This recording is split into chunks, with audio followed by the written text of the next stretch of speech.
এর মধ্যে কোনটা অসত্য আপনি আমাদের দেখায় দেন। উনি 5 বছর ক্ষমতা থাকতে চান, এইটা আমি বিভিন্ন জায়গা থেকে আমি প্রচার প্রপাগান্ডা দিয়ে আমি দেখাইতে পারি যে এটা ডক্টর ইউনূসের ইচ্ছার বহিঃপ্রকাশ। বিএনপি ক্ষমতায় আসলে লুটপাট করবে, বাটপারি করবে, অসম্ভব এটা করবে, এইটা উপদেষ্টা পরিষদ থেকে শুরু করে গুরুত্বপূর্ণদের অনেকের এটা কথাবার্তা। বিদেশিদের আনতেছেন, বিভিন্ন রকম বিদেশিদের স্বার্থ দেখতেছেন, এর মধ্যে কোনটা মিথ্যা? আপনারা আমি আরেকটা যোগ করি, ডক্টর মোহাম্মদ ইউনূস কথায় কথায় একটা চুক্তি আপনি আমাকে দেখান তো ডক্টর ইউনূস ভারতের সাথে বাতিল করছে আইসা 9 মাসে। একটা ভারতীয় স্বার্থের এগেইনস্টে একটা সিদ্ধান্ত নিছে, প্রথম আইসা প্রথম টাকাটা দিছে আদানিকে, বললেই হবে। আমি আপনাকে বলি, এই প্রশ্নগুলো তো আপনি এখানে করলেন, এই প্রশ্নগুলো তো বিএনপি আনুষ্ঠানিকভাবে ডক্টর ইউনূসকে করতে পারে। আমি তো বলি নাই যে ডক্টর ইউনূসকে কোন কান পড়া দিছে কোনটা মিথ্যা, কিন্তু প্রশ্ন হচ্ছে ডক্টর ইউনূস যখন 10টা কথা বলে আপনি তো একটাকে পিক করতেছেন। আচ্ছা বলেন তো, ডক্টর ইউনূস তো আমাদেরকে বলছে যে আমি জুনের পরে আর একদিনও থাকবো না, আমি এটা লিখিত দিব। এই কথাটা কি কোথাও আপনি আলোচনা তুলছেন? না, আমি সবটাকে আলোচনা তুলি, কিন্তু ডক্টর ইউনূসের কথা আমার বিশ্বাস করতে ইচ্ছা করে না কেন? ডক্টর মোহাম্মদ আওয়ামী লীগ নিষিদ্ধ করে আমাদের, ঠিক আছে। এখন আপনি যদি ডক্টর ইউনূসকে বিশ্বাস না করেন, আমি আপনার সাথে একমত,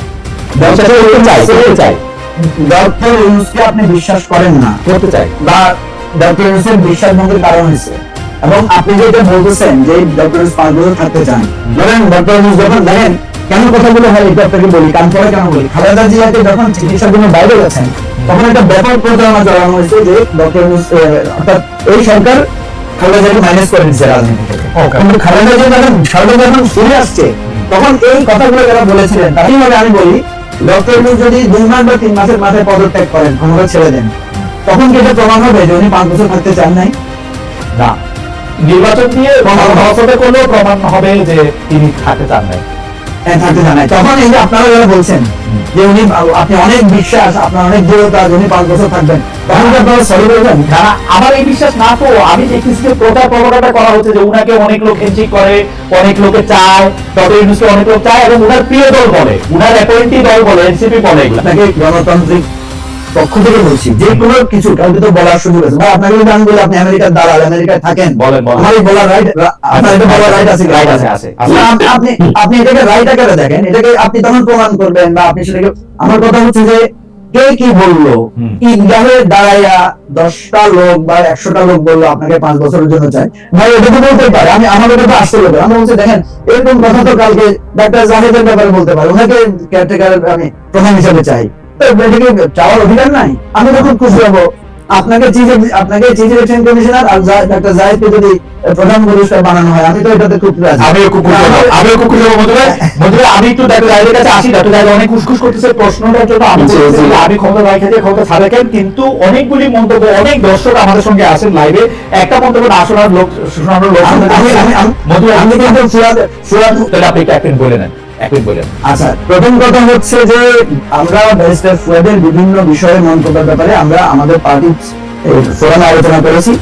ব্যারিস্টার ফুয়াদকে আমরা দলীয়ভাবে বলেছি যে আপনি যখন কোনো মন্তব্য করবেন, বক্তব্য রাখবেন, আপনি স্বাধীন, কিন্তু আপনি দলের সেক্রেটারি হিসেবে যখন কোনো কথা বলবেন সেটা আপনাকে দলের স্ট্যান্ড, দলের যে পলিসি, আমি বলছি আমি ওনাকে বলেছি যখন আপনি দলের মন্তব্যের বাইরে, দলের পজিশনের বাইরে কোনো কথা বলবেন, তখন আপনি একটা ফুটনোট দিবেন, বলবেন যে এটা আমার স্বাধীন মত, এটা আমার সাথে, এটা তাকে আমরা দৃষ্টি আকর্ষণ করেছি। কারণ আমি আরো লম্বা কথা বলতে পারতাম।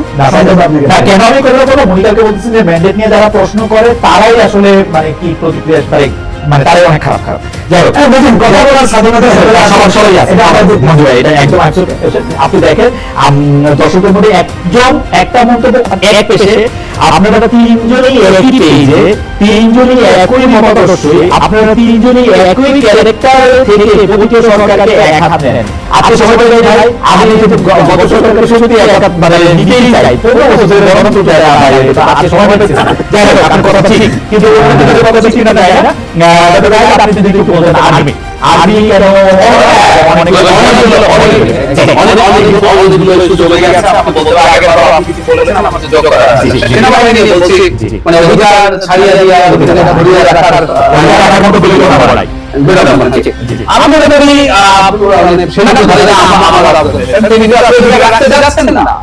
তিনি ক্ষমতাটাকে ক্ষমতাটা নেন নাই, somehow আমার মনে হচ্ছে উনি শেখ হাসিনার সময়ে তার আদেশ পালন না করে বাংলাদেশের ডেমোক্রেটিক ট্রানজিশনের পক্ষে তিনি দাঁড়াচ্ছেন, এখনো কিন্তু তাই করছেন আসলে।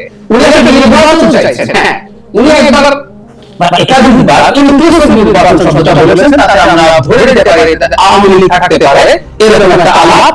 এটা ওরা ঠিক করেছেন কি বেঠিক করেছেন এটা আলোচনা হতে পারে। উনি এখনো কিন্তু ওই অধিকার চাইছেন, দেশের স্বাধীনতার অধিকার চাইছেন না। উনি মনে করছেন